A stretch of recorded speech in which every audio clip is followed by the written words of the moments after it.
She had one leg, a 4-block head start, and a heart full of a fear she hadn't asked for. The man behind her never ran. He didn't have to. He just walked, patient, deliberate, certain, like he already knew how this was going to end. She asked 4 people for help on that street, 4 people, in broad daylight, in a city where people walked past each other every single day and told themselves they were decent. 4 people looked away. And then, on the corner of 5th and Greystone Avenue in Cedar Falls, Indiana, a man with a little boy at his side and nowhere particular to be except the park stopped walking. He didn't call out, he didn't hesitate, he just stepped forward and put himself between her and the man who had been following her. What happened next stopped an entire city in its tracks. This is the story of Bryley Kaysen, Rowan Hartley, and the one Wednesday afternoon in October that changed the way a whole town thought about what it means to show up for someone. Stay with me, because the moment Rowan opens his mouth to that man is something you need to hear. Before we go further, if you've ever been that person who almost stepped in but didn't, or the one who needed someone to step in and they didn't, this story is for you. Subscribe to Everhart Tales so you never miss. The plan had been simple. Pick Caleb up from Maplewood Elementary, stop at the corner store on 5th for a juice box, and walk the 6 blocks to Greystone Park before the afternoon light gave out. That was it. That was all Rowan Hartley needed Wednesday to be. He had learned, in 7 years of fatherhood, 2 of them alone, that simple plans were the only kind worth making, because life would complicate them anyway, and the simpler the plan, the more room there was for what actually happened. He could not have imagined what was about to happen. It was the kind of October afternoon that Cedar Falls did better than almost anywhere. Sky a deep, clear blue, air with just enough bite to remind you that summer was gone for good. The maple trees along Greystone Avenue had gone orange and gold, and the sidewalk was scattered with leaves that crunched under sneakers if you aimed right. Caleb was 7 years old and had very strong opinions about the correct way to drink a juice box. The correct way, apparently, was to squeeze it from both sides simultaneously until the straw launched a small jet of orange onto your collar. Caleb, I'm not doing anything. Caleb, your shirt. The boy looked at his shirt, he looked at the small orange splash near his collar, then he looked back up at his father with the expression of a person who has decided that what has already happened cannot be undone and is, therefore, not worth discussing. Rowan almost smiled. Almost. He kept walking. He was 37 years old, a freight logistics coordinator, a man whose days had a particular reliable shape. Early mornings, packed lunches, school drop-offs, long hours at a desk facing a loading bay window, and then the pickup, the walk, dinner, bedtime, the quiet house. He had been doing it alone for 2 years. His wife, Sandra, had died of a sudden cardiac condition 2 years ago. She had been 34. Caleb had just turned 5. Rowan didn't talk about that time much. He kept moving, kept showing up, packed the lunches with the same care Sandra used to bring to everything she touched. He didn't know another way to do it. You keep going. You keep your eyes forward. You be there for the one who still needs you. They were 2 blocks from Greystone Park, on the corner of 5th and Greystone Avenue, when Rowan heard the footsteps. Fast, uneven, someone coming toward them from half a block away. He looked up. Bryley Kaysen was 23 years old, and she had been running for 4 blocks. She had lost her right leg below the knee 2 years earlier. A drunk driver, Route 9 outside of Millbrook. A red light blown through at 40 miles an hour. She had survived. The passenger door had not. After months of surgeries, physical therapy, and the long, grinding work of rebuilding a life from the middle of a loss she hadn't chosen, she had been fitted with a prosthetic limb and returned to the world on her own terms. She was a pharmacy technician now. She took the 4:15 bus home every weekday. She liked crossword puzzles and sweet tea and the window seat in her apartment that looked out over the maple tree on her block. Her life was quiet, ordinary, hers, and she had fought hard to make it exactly that way. None of that felt like it mattered right now. It had started at the bus shelter on Ashby and 5th, where she waited every afternoon. A man sat down beside her, heavy-set, mid-30s, gray hoodie, dark hair. He asked if she had the time. She told him. Then he leaned closer and asked for her phone. She said no and stood. He stood too. When she crossed the street, he crossed with her. When she walked faster, he walked faster. He never ran. He never had to. He just walked with the patient, deliberate certainty of someone who had done this before and knew that the gap between them was not going to close in her favor. Don't panic. Think. Someone will help you. Just ask someone. She asked someone. The first was a woman on Ashby Street, unloading grocery bags from the trunk of the silver sedan. Bryley slowed as she passed and said it clearly, not rushed, not frantic, as clearly as she could manage. "That man behind me won't stop following me. Please call someone."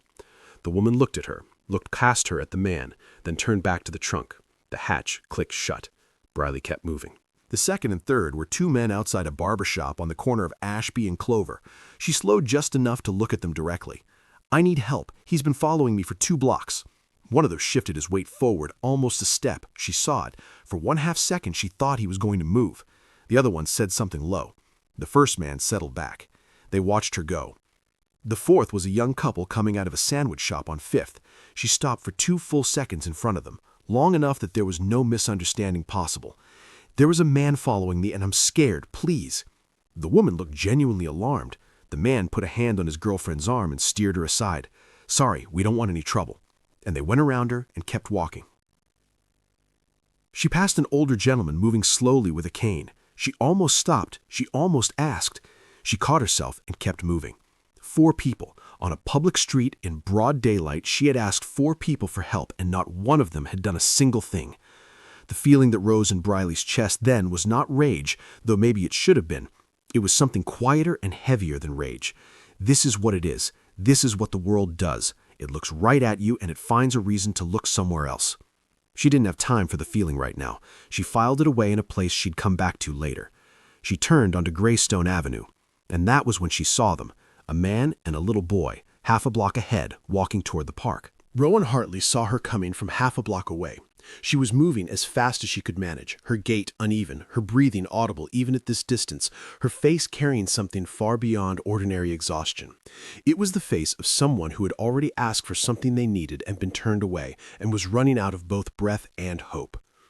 Then he saw the man behind her, 30 yards back, walking, not chasing, just walking, with the calm, unhurried certainty of someone not at all concerned about being caught. That stillness was worse than running would have been. That calm said, "I know how this ends." Rowan stopped walking. He put his hand out instinctively, and Caleb stopped beside him, juice box forgotten. Bryley reached them. She grabbed onto the nearby streetlight pole for balance and looked at Rowan, this stranger on the sidewalk with a little boy at his side, and every careful sentence she had prepared, every composed way she had planned to ask for help dissolved entirely. "He won't stop following me," she said. "Please, please don't walk away from me." The last words cracked open. She hadn't planned for that, but 4 blocks of people walking away had worn something down inside her, and here it was, not just fear, but the older wound beneath it, the weight of being the person that the world steps around. Rowan did not step around her. He looked at her face for exactly 1 second. Then he looked past her, down the block, at the man in the gray hoodie who was still coming, slower now, recalculating. Rowan stepped away from Caleb and moved forward on the sidewalk, not beside her, in front of her. He stopped in the middle of the pavement and stood there, and the man in the gray hoodie had about 10 feet left to cover before he reached them. He stopped. The 2 men looked at each other. Rowan's voice, when he spoke, was completely even, not raised, not shaking, just certain, the voice of a man who had decided something and was not going to be moved. "You need to stop right there," Rowan said. "Whatever you think you're doing, it's done." "I don't know what she told you," the man said. "I don't need to be told anything," Rowan said. "I've got eyes. You've been following this woman for 4 blocks. I saw you from half a block away. That's done now." The man was bigger than Rowan. He seemed to be aware of it, letting the size do a kind of talking, shoulders squared, waiting for the math to do what it usually did. But Rowan had buried his wife at 35. He had gotten up every morning since and packed lunches and done school drop-offs and made it to the end of every day his son needed him to make it to. There was nothing about this man, nothing about this moment that was going to move him off this sidewalk. Behind him, he was aware of Caleb. Very still, very quiet. Watching. He's watching. Everything I do right now, he's going to carry. Show him what you do. That awareness settled something in Rowan's chest and made him even calmer. "Walk away," Rowan said quietly. "Right now, turn around and walk away." The man held the stare, A long moment. Something shifted in him, some calculation completed, some decision made that this particular sidewalk wasn't worth it.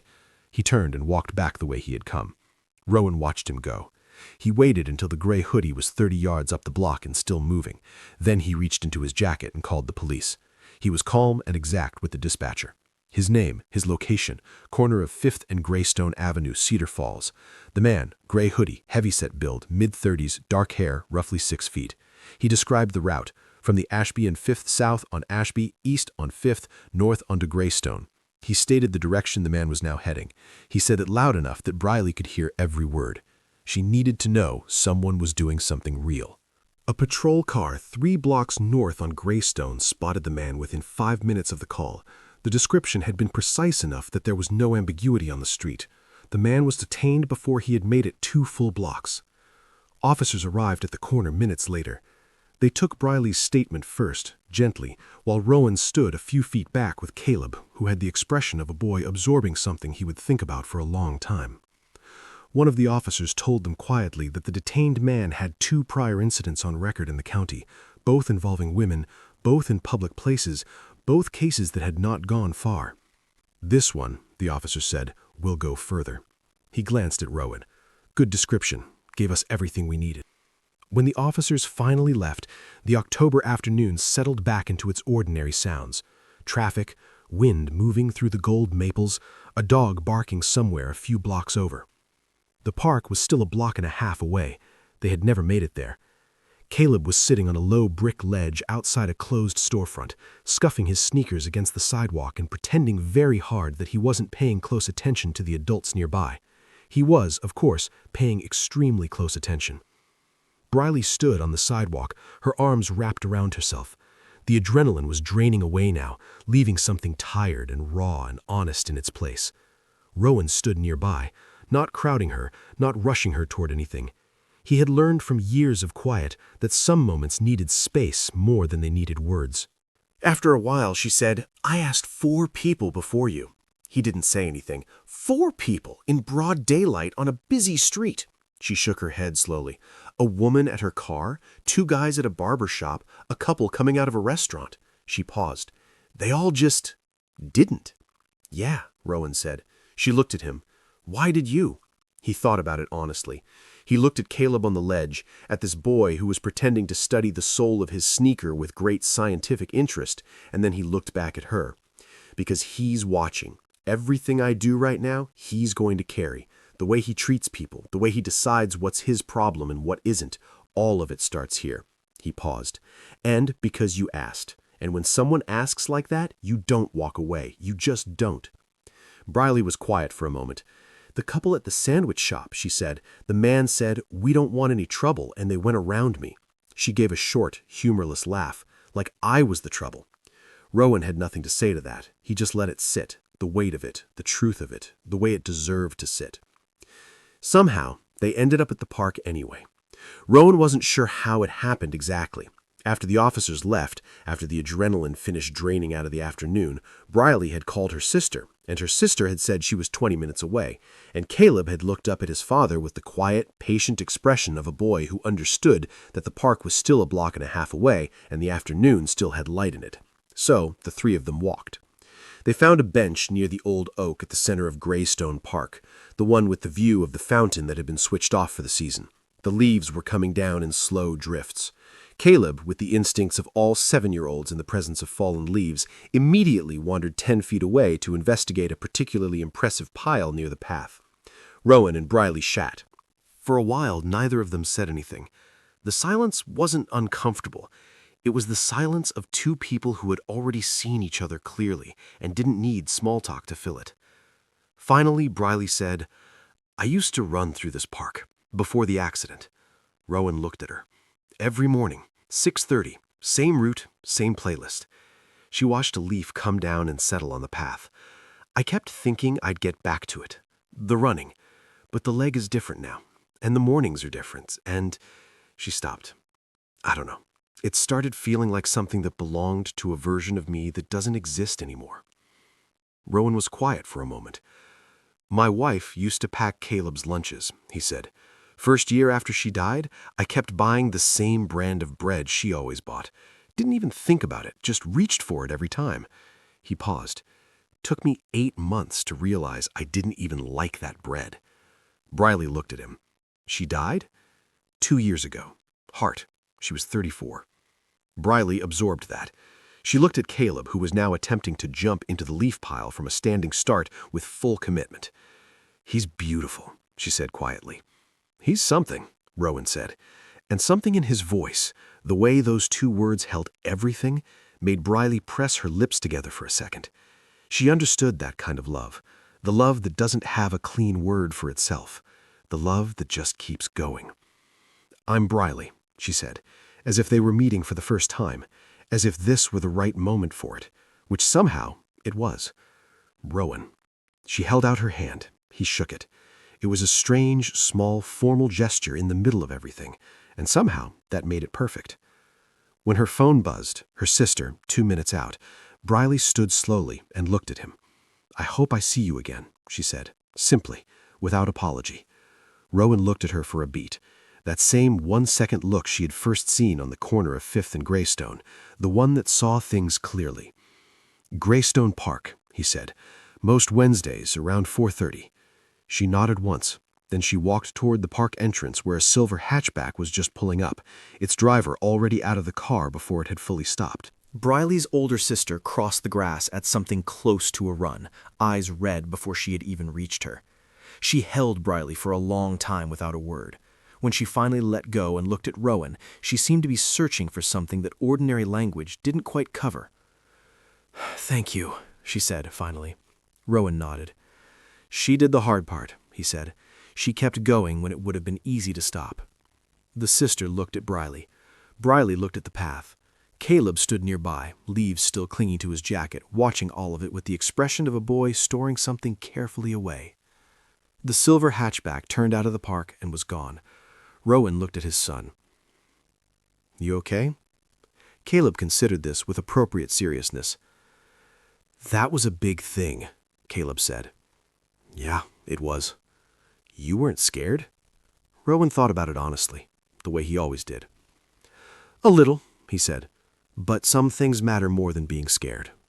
Caleb nodded slowly, filed it away, then looked back at the leaf pile. Can I jump in it again? Rowan almost smiled. Almost. Yeah, buddy, he said. Go ahead. She came back the following Wednesday. She told herself it was just a walk. The park was public. The bench by the old oak had a good view. It had nothing to do with the man who had said, most Wednesdays, around 4:30. He was already there when she arrived. Caleb was feeding what appeared to be an entire sleeve of crackers to a very optimistic squirrel. Rowan looked up. Something in his face settled, quiet, unhurried, like a man who had hoped for something and was making a careful effort not to show how much. You came? He said.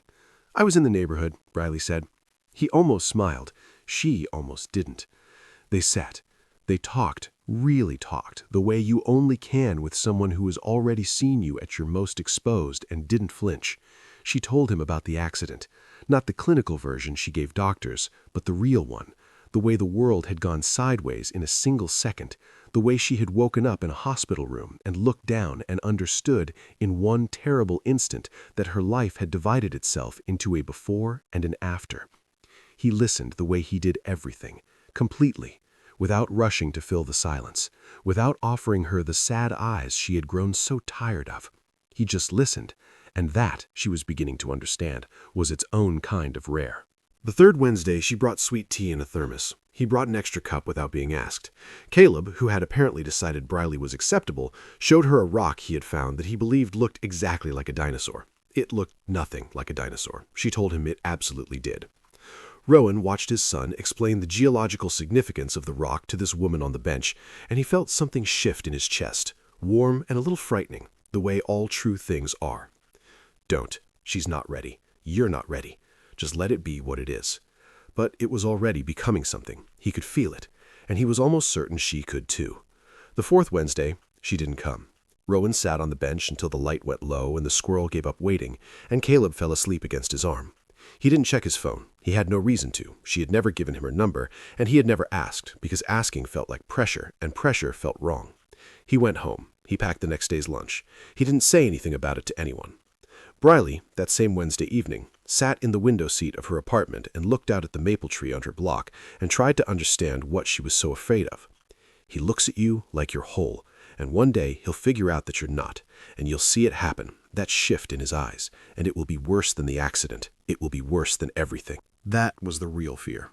Not that Rowan would pity her, he had never once looked at her that way, but that he would eventually, that the novelty of her survival story would wear off and he would see only what was missing, only what the drunk driver on Route 9 had taken, and she would become a burden dressed up as a person.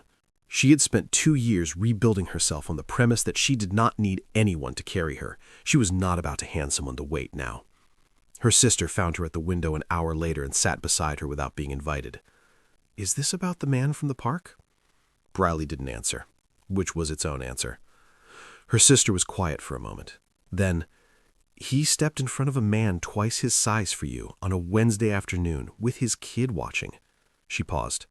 "That's not a man who's going to look at you one day and decide you're too much." Bryley looked at the maple tree. "You don't know that," she said. "No," her sister said, "but you do." The silence stretched. Outside, a car passed. A dog barked somewhere on the block. Bryley closed her eyes. "You do." The 5th Wednesday, she came back. She was 20 minutes early. She sat on the bench by the old oak and watched the fountain that had been switched off for the season and tried to decide what she was going to say.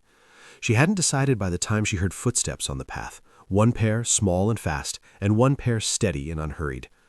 Caleb spotted her first. He broke into a run. "You're back! I found another dinosaur rock. It's even better than the last one."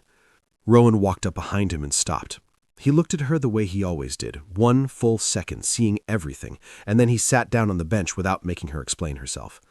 After a while, she said, "I'm sorry I didn't come last week." "You don't have to be sorry," he said. "I know." She looked at her hands. "I got scared." He waited. "I keep waiting for you to look at me differently," she said, "the way people do, like I'm something that needs to be handled carefully."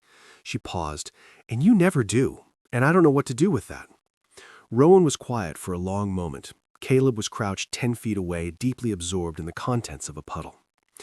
"I look at you," Rowan said finally, "and I see someone who ran 4 blocks and asked 4 strangers for help and didn't stop moving even when every single one of them let her down." He paused. "That's not fragile. That's the least fragile thing I've ever seen." Bryley looked at him. He looked back, that steady, certain look, the one that didn't flinch. She had spent 2 years being afraid of exactly this, of letting someone see her and finding out that what they saw wasn't enough. She had built walls and routines and a quiet, self-sufficient life specifically so she would never have to find out.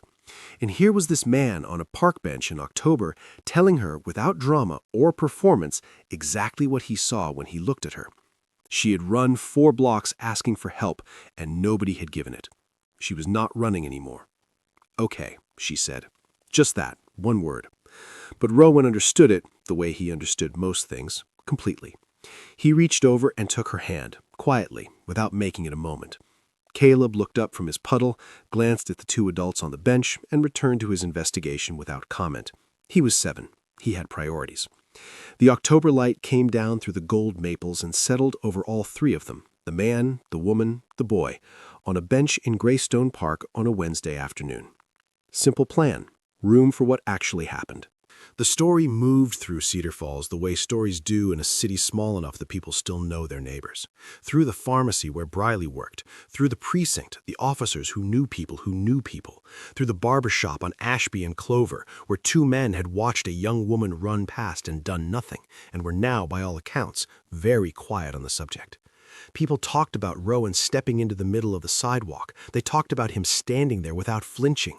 They talked about the call, so precise, so detailed, that a patrol car made the stop in under 5 minutes. But Bryley, when she told the story, always started 4 blocks earlier. She described the woman at the car trunk, the men at the barber shop, the one who almost stepped forward and then didn't, the couple who went around her like she was an obstacle. She told it without anger in her voice. She had made a decision about that. Anger would make people defensive, and she didn't want them defensive. She wanted them to actually hear it. She wanted them to sit with the image of a young woman on a public street in the middle of the afternoon, asking clearly for help, and the people around her finding reasons to look somewhere else. And then she got to the part about the man and the little boy. He didn't know me, she always said. He'd had his kid with him. He had somewhere to be, and he just stopped, put himself in front of me without a second thought. She would pause there, the way you pause when you want the weight of something to land exactly right. He was the only one on that whole street who acted like my life was worth something. 4 blocks, 4 people who looked away, 1 man walking to the park with his son. Caleb Hartley grew up knowing what his father had done that Wednesday. He never forgot the way Rowan had stepped forward, calm and certain, without hesitation, on the corner of 5th and Greystone Avenue. Years later, asked why he always seemed to be the kind of person who stepped in when others stepped away, Caleb would answer without having to think about it, because someone's always watching, and what you do becomes what they carry. He had learned that on a Wednesday afternoon in October, from a man who packed lunches and showed up every day and walked to the park with his son. He'd learned it the only way it sticks, by watching someone live it. And that is the full story of Rowan Hartley and Bryley Kaysen, a man who stepped forward, a woman who kept going, and a Wednesday afternoon in October that changed everything for both of them. If this story moved you, please subscribe to Everhart Tales, leave a comment, and share this with someone who needs to be reminded that the right people don't look at you and see what's missing. We'll see you in the next story. Take care of each other.